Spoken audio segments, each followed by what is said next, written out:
श्री स्वामी समर्थ। नमस्कार स्वामी भक्तांनो, तुमच्या काही समस्या असेल तर स्क्रीनवर दिलेल्या नंबरवरती नक्की संपर्क करा। आमचे तळवे सर मार्गदर्शन करतील।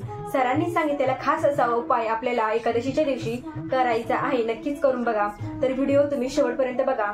हिंदू धर्मात आषाढी एकादशीला विशेष महत्त्व आहे। आषाढी एकादशी म्हटली म्हणजे महाराष्ट्राची एक उत्सव पर्व असतो। ही तिथी पंढरपुराच्या पांडुरंगाला समर्पित आहे।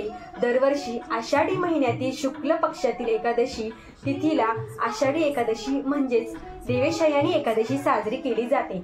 मान्यतेनुसार ह्या दिवसापासून श्री हरी विष्णू 4 महिने निद्रा योगात जातात आणि तेव्हापासून चतुर्मास सुरू होतो। या काळात सर्व प्रकारची शुभ कार्य वर्ज्य मानले जाते, परंतु ह्या काळात श्री हरी विष्णूचा पूजेला खूप महत्त्व आहे। यामुळे विष्णू प्रसन्न होतात आणि आपल्या भक्तांच्या सर्व मनोकामना पूर्ण करतात। यंदा देवशयनी एकादशी 17 जुलै रोजी साजरी होत आहे।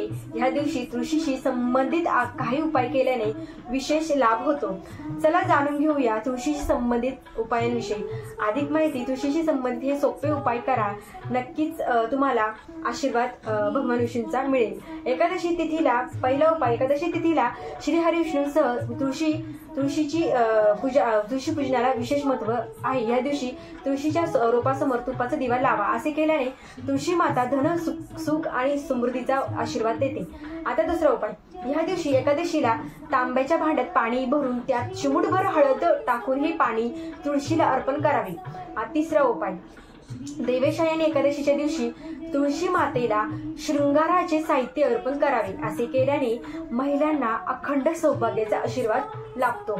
आता चौथा उपाय, देवशयनी म्हणजेच आषाढी एकादशीला तुळशीवर उसाचा रस अर्पण करणे देखील खूपच शुभ मानले जाते।